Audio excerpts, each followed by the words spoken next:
Upon reaching as far east as the God's Eye, the Lannister host had found itself deeply overextended, and as a result, enemies had begun moving in on all sides.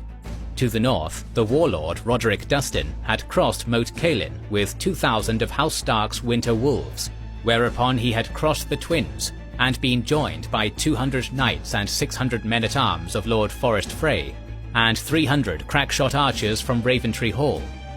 Meanwhile, to the south, the Riverlords defeated by the late Jason Lannister had regrouped under the leadership of his killer, Sir Pate of Longleaf.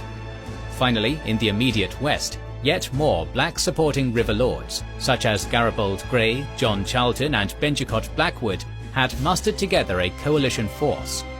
Overall, the Lannister force was being encroached upon on 3 sides, and had a lake, the God's Eye, to their back.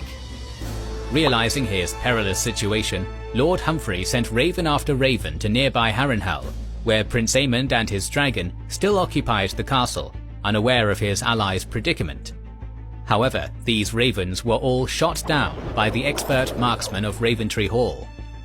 The next morning, the battle was joined, with Lord Dustin's Winter Wolves leading the charge into Lannister lines.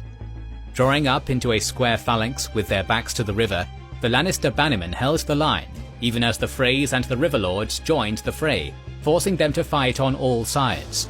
5 times the allied Black Coalition crashed against Lannister spears, and 5 times they were repulsed. However, each time the Blacks attacked, the Lannister phalanx was pushed closer and closer to the water's edge. Finally, those in the back were pushed into the lake and began drowning in their armor. A panic ensued, which evolved into a general rout, leading to the entire Lannister army being slaughtered or drowned. The battle by the lakeshore was the bloodiest single conflict in the Dance of the Dragons, with Maester records estimating anywhere between 2,000 to 10,000 casualties. With the entire Lannister army annihilated, the ever-opportunistic Iron Islanders took to their longboats, allying with Queen Rhaenyra and beginning to mercilessly plunder the now undefended coastlines of the Westerlands. With many of the Green's principal allies crippled, and Lord Aemond and Sir Criston's main army overstretched in Harrenhal, the capital of King's Landing had been left largely undefended. Seeing a golden opportunity before her, Queen Rhaenyra mounted atop Syrax, accompanied by her uncle-husband Daemon riding atop Caraxes. While the 2 massive dragons approached the Red Keep from the landward side, Lord Corlys Velaryon sailed into the gullet and blockaded the city by sea. From inside the city, Queen Mother Alicent scrambled to organize a desperate defense, but with few troops and no dragon riders at her disposal, there was nothing she could do. Knowing she had no other recourse, Alicent surrendered the city to Rhaenyra. In return for handing over Queen's Landing bloodlessly, the Queen Mother was spared, as was her daughter-in-law Queen Helena. But her father, Otto Hightower, alongside many other lords, were not so lucky.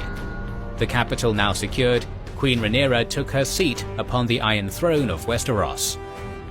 The loss of the capital sent Sir Criston and Aemond reeling, and they decided to respond by splitting up.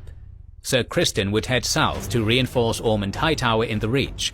Aemond, meanwhile, would mount atop Vagar and proceed upon a spree of utter devastation, putting the Riverlands to the torch, hoping this carnage might draw out one of the Black's dragon riders to face him. Proceeding south in Aemond's wake, Sir Criston's armies witnessed nothing but a blackened, dead land.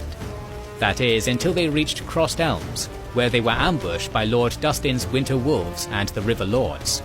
In what would later become known as the Butcher's Ball, Sir Criston was slaughtered alongside the rest of his army. This was the high point for Rhaenyra in the war. She held the capital, had crippled the Green's armies in battle after battle. Yet these triumphs would be fickle things, and the Black Queen's triumphs would soon turn to ashes in her mouth. Despite their many losses, one relatively intact army of the Greens remained, that of Ormond Hightower. Despite the odds, Lord Hightower, accompanied by Prince Daeron and his dragon Tessarion, had scored a string of victories against Black's supporters in the Reach, and was now advancing upon King's Landing. En route, they found out that the townsfolk of Bitterbridge had killed the king's youngest son, Maelor Targaryen, who had passed through there after being smuggled out of King's Landing following its fall. In a vengeful fury, Diren subjected the town to a brutal sack. To deal with Ormond and Diren's advance, Rhaenyra deployed an army and 2 of the Dragon Seeds, Ulf the White and Hugh Hammer, to hold the line at the town of Tumbleton. However, when Ormond and Diren arrived upon the town, it was clear their force greatly outnumbered the blacks within the walls. Hedging their bets, the 2 former peasants-turned-dragon riders turncoated and switched sides to help sack the town. In the ensuing battle, Ormond Hightower was slain, but the Greens were victorious. Upon hearing of Ulf and Hugh's betrayal, Queen Rhaenyra began questioning the loyalty of the other 2 Dragon Seeds, Nettles and Adam of Hull. She ordered them arrested, but due to the covert aid of Corlys Velaryon, who had since adopted Adam as a member of his house, the pair managed to escape with their dragons. As punishment for undermining her orders, Rhaenyra had Corlys imprisoned. The Black Queen would suffer another setback when King Aegon II finally made his reappearance. Having been smuggled out of King's Landing some time ago, he had since recovered from the wounds he'd suffered at Rook's Rest. He landed on the barely garrisoned Dragonstone, where he was found by the still-wounded Sunfire. Together, the reunited dragon and rider seized Dragonstone, ironically making it so that both factions had gained the enemy's capital but lost their own. While all this was happening, Daemon had returned to Harrenhal, and Aemond was still ravaging the Riverlands. Eventually, the 2 agreed to a duel above the God's Eye. There, the mightiest dragons and dragon riders on either side of the war clashed, mano a mano. According to legend, this thunderous face-off ended when Correctness and Vhagar became locked wing in claw and began plummeting down towards the lake, but not before Daemon leapt from his dragon onto Aemond's and speared his foe through the eye with the Valyrian sword Dark Sister. Both mighty dragons would die in this duel, as would Aemond. Daemon too likely perished, although his body was never found. Meanwhile, back in King's Landing, Queen Rhaenyra's once unshakable footing had begun to dissolve beneath her like so much sand. Queen Helaena, inconsolable after the traumatic deaths of both her young sons, threw herself from Maegor's holdfast, dying in the moat below. Convinced that Rhaenyra had ordered Helaena killed, and beginning to lose confidence that she could protect them from Prince Daeron's approaching army, the small folk of the city began to riot. The mob rapidly grew, fanning out feverishly through the city streets and devouring the force of gold cloaks sent to pacify it.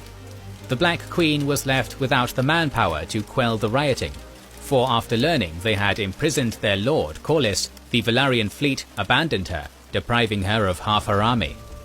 All order and good sense evaporated as amidst the carnage, a crazed prophet, known as the Shepherd, began rallying the mob with sermons against dragons, claiming they were demon spawn of the heathen goddess Valyria and the doom of men.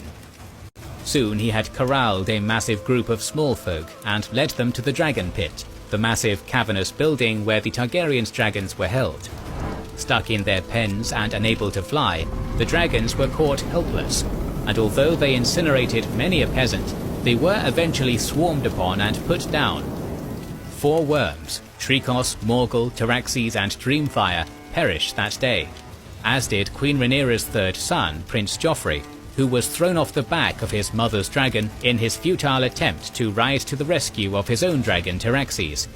Subsequently, Syrax, the Black Queen's bonded mount, also died amidst a swarm of riders. Having lost many of her supporters, her son and her dragon, Rhaenyra was forced to flee King's Landing. Back in Tumbleton, the Dragon Seed Hugh had since developed grandiose ambitions of seizing the throne for himself, but he would never get the chance, for the city was ambushed by his fellow Dragon Seed, Adam, who hoped that by killing the 2 betrayers, he could prove his loyalty to Queen Rhaenyra and have the arrest order on him rescinded. This would not go as planned, for Adam would die in the fighting. However, he would take both Hugh and Ulf and their dragons down with him. Prince Daeron would also perish, making the Second Battle of Tumbleton yet another Pyrrhic disaster where both sides lost valuable leaders and dragons. Rhaenyra, meanwhile, had arrived back on Dragonstone, only to find an unpleasant surprise waiting for her, King Aegon II and Sunfire.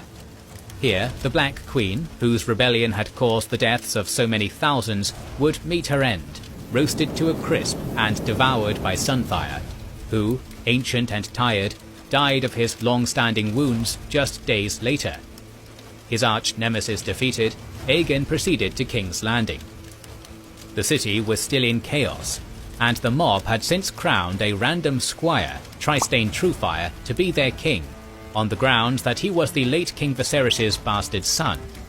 However, the forces of Lord Boros Baratheon cleared the rabble out for King Aegon, allowing him to reclaim the Iron Throne. For all intents and purposes, Aegon II had won, but just like Rhaenyra's ostensible victory before him, his triumph would be bitter and fleeting. Although Rhaenyra was dead, her loyalists fought on, seeking to rescue her son, Aegon the Younger, who was presently in King Aegon's captivity, and install him as king to honour what in their eyes was the true succession. At the Battle of the King's Road, a Blacks-aligned coalition of Stark and Tully forces crushed Lord Boros Baratheon's army and advanced upon King's Landing. With Aegon lacking the manpower to face them, the public mood began to turn against him,